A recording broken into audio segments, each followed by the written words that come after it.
हाय दोस्तों, मेरे YouTube channel ज्ञान टुगेदर में आपका स्वागत है। आज हम जानेंगे जोमेटो के आईपीओ के बारे में। लास्ट वीक ही इसका अनाउंसमेंट हुआ था कि जोमेटो का आईपीओ 14 जुलाई को रिलीज़ होगा। तो तब से मार्केट में काफ़ी इसकी हलचल मची हुई है और इस वजह से जो है इसका काफ़ी हाइप हो रखा है। तो चलिए जानते हैं बिना देरी किए जोमेटो के आईपीओ से रिलेटेड क्या जानकारी है। कंपनी 9,000 करोड़ रुपये का इन्वेस्टमेंट करने वाली है। इसी के लिए ये लोग अब फंड अरेंज कर रहे हैं जिसको आईपीओ कहते हैं। और आईपीओ का बेसिकली फुल फॉर्म ये रहता है कि इनिशियल पब्लिक ऑफरिंग, मतलब वो अपनी कंपनी को ग्रोथ करने से पहले पब्लिक को ऑफ़र दे रहे हैं कि आप हमें पैसे दीजिए, उसके बदले में हम आपको अपनी कंपनी के पर्टिकुलर शेयर देंगे। तो इस बिहाफ पर क्या होता है कि आईपीओ इंट्रोड्यूस होता है किसी भी कंपनी का।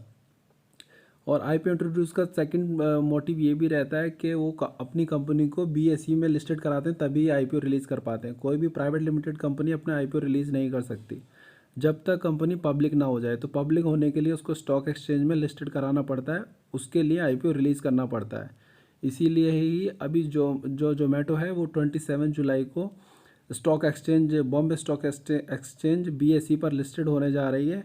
तो उसके लिए इन्होंने अपना आईपीओ जो है रिलीज़ किया है। अब आईपीओ रिलीज़ करने के लिए क्या है कि आप उसमें बिडिंग कर सकते हैं। जो बिडिंग का प्राइस रखा उन्होंने 72 टू 76 रुपीज़ पर शेयर का रखा है। बट आप पर्टिकुलर शेयर नहीं खरीद सकते, इसको लॉट में ख़रीदना पड़ता है। तो लॉट के नंबर ऑफ़ शेयर वैल्यू इन्होंने 195 रखी है। यदि आप वन शेयर का प्राइस 72 मानकर चलते हैं तो 195 शेयर आपको 14,040 रुपीज़ में पड़ जाएंगे अप्रॉक्सीमेटली। अभी इसका इन्होंने कोटेशन बना रखा है जैसा कि आप स्क्रीन पर देख पा रहे हैं।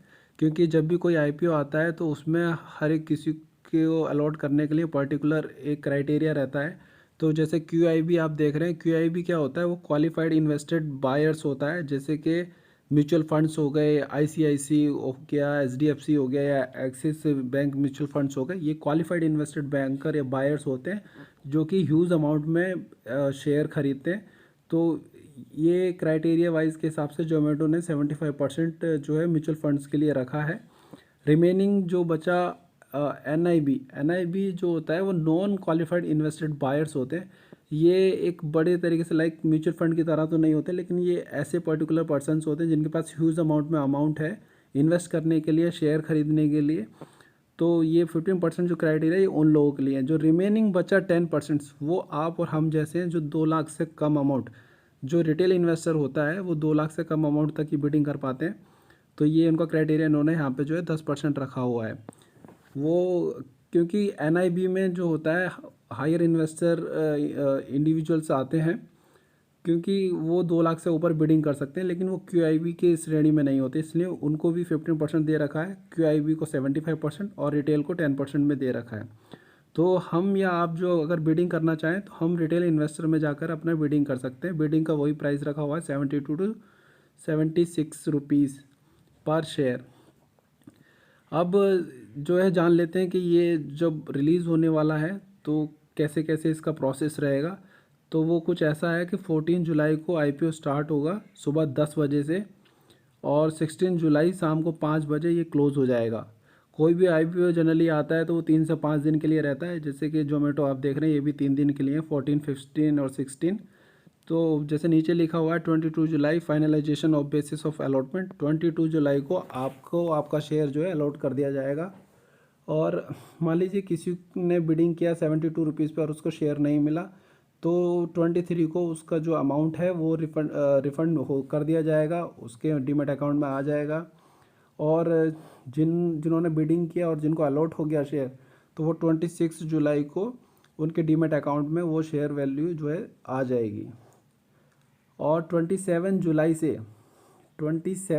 से जो जोमेटो है वो बीएसई स्टॉक एक्सचेंज पर लिस्टेड हो जाएगा, और तब आप उस पर ट्रेडिंग कर सकते हैं। तब से ट्रेडिंग स्टार्ट हो जाएगी जोमेटो पर। यानी कि जो अगर अभी ख़रीदना चाहे शेयर को वो अभी ख़रीद सकता है आईपीओ वक्त के समय, और कोई अगर चाहे कि आईपीओ के बाद ख़रीदे तो वो 27 जुलाई के बाद ही ख़रीद सकता है। कंपनी इसके रिगार्डिंग काफ़ी सारी जो है न्यूज़ एडवर्टाइजमेंट चल रही है, काफ़ी हाइप बना हुआ है कंपनी की। ज़्यादा डिटेल के लिए आप गूगल भी सर्च कर सकते हैं। ग्रे मार्केट रेस्पॉन्स इसका काफ़ी ज़्यादा जा रहा है। तो उससे ये लगता है कि इसकी काफ़ी हाइप बनी हुई है। अगर आप ख़रीदेंगे तो ये है कि आपको लिस्टिंग गेन देकर जाएगा। मान लीजिए स्टार्टिंग में आप 14,000 रुपीज़ का एक लॉट ख़रीदते हैं, तो जिस दिन ये लिस्टेड होगा उस दिन इसकी वैल्यू 20,000 भी हो सकती है, 25 भी हो सकती है, क्योंकि लिस्टेड गेन इसका काफ़ी ज़्यादा दिखा रहे हैं।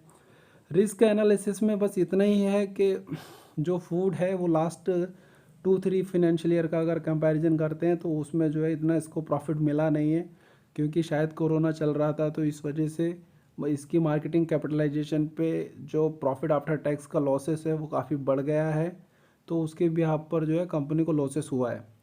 लेकिन अभी कंपनी 9,000 करोड़ रुपए का इन्वेस्टमेंट करने जा रही है, तो ये बहुत बड़ा अमाउंट होता है अपनी मार्केटिंग कैपिटलाइजेशन को बढ़ाने के लिए।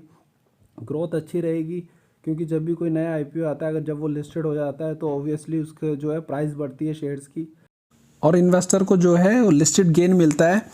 क्योंकि जब आईपीओ का जो बिडिंग प्राइस होता है वो काफ़ी कम होता है, लेकिन लिस्टेड होने के बाद ऐसा देखा गया है कि 100% या 200% जो है वो जंप करता है। तो उससे जो होता है, जो स्पेकुलेशन वाले इन्वेस्टर होते हैं उनको इसमें प्रॉफिट होता है। लॉन्ग टर्म में भी इसका काफ़ी प्रॉफिट है। दूसरा, इसका एक पार्ट ये भी है कि कंपैरिजन में इसका कोई सब्स्टिट्यूट या कोई भी कंपटीटर नहीं है। लाइक स्विगी है, लेकिन वो अभी लिस्टेड नहीं है बीएसई पर, तो इसका शेयर खरीदने में फ़ायदा है। और अगर आप स्पेकुलेशन में खरीदेंगे तो भी आप बुकिंग करके अपना जो प्रॉफिट निकाल के जा सकते हैं, या नहीं तो लॉन्ग इन्वेस्टमेंट में रख सकते हैं। अब देख लेते हैं कि आईपीओ इसका खरीदने के लिए पेटीएम पे कैसे कैसे करना है। तो पेटीएम पर आप लॉगिन करें, अपना केवाईसी डन करें, होम स्क्रीन पर जाएं, वहाँ से आप क्या कहते हैं आईपीओ के होम पेज पर जाकर वहाँ से आप अपनी बिडिंग कर सकते हैं। पेटीएम में एक ये फ़ायदा है कि अगर आप आज ही चाहें तो आज ही अपना बिडिंग प्राइस और अपना शेयर वैल्यू डालकर आप अपना जो है अलॉटमेंट के लिए प्रोसेस बढ़ा सकते हैं। क्योंकि जो 14 जुलाई कल से सुबह 10 बजे से स्टॉक की साइटों पर भी काफ़ी रशेस वगैरह रहेगा, तो उसमें आपको थोड़ी प्रॉब्लम हो सकती है।